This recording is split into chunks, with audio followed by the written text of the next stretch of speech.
દુનિયાને એમ છે કે અમેરિકા મહાસત્તા છે, પણ બોસ અસલી ખેલાડી તો ચાઇના છે. કેમ? કારણ કે ચાઇના આપણી નસ નસ જાણે છે. આપણે ક્યારે જાગીએ છીએ, ક્યારે સૂઈએ છીએ, ક્યારે ખાઈએ છીએ, શું ખાઈએ છીએ, કેવી રીતે ખાઈએ છીએ, કેવી રીતે પીએ છીએ, કયા દિવસે કયા કપડાં પહેરીએ છીએ, આ બધી જ વસ્તુનો ડેટા એની પાસે અવેલેબલ છે. જ્યારે ગૂગલે આઉટસોર્સિંગ કરવું પડે છે, ત્યારે ચાઇના ઇન હાઉસ ટેકનોલોજી અને મેન પાવરથી આખી દુનિયાને કસ્ટમાઇઝ ઓર્ડર સપ્લાય કરે છે.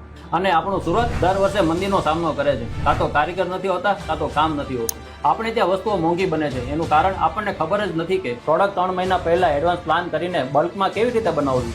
તો ચાઇના પાસેથી આપણે એ જ શીખવાનું છે કે R&D અને ડેટા એનાલિસિસના આધારે એડવાન્સ પ્લાનિંગ કરી પ્રોડક્ટનું ડેવલપમેન્ટ કેવી રીતે કરવું.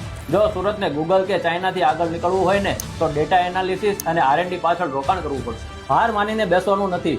જો RCB 18 વર્ષે પણ જીતી શકતી હોય ને, તો સુરત તો નેક્સ્ટ લેવલે છે. બસ માઇન્ડસેટ બદલવાની અને બેકએન્ડ સપોર્ટ મજબૂત કરવાની જરૂર છે. જો તમારે પણ ચાઇના લેવલનું R&D અને એનાલિસિસ શીખવું હોય ને, તો તમે મારુતિ ઇન્સ્ટિટ્યૂટ ડિઝાઇનમાં કોન્ટેક્ટ કરી શકો છો.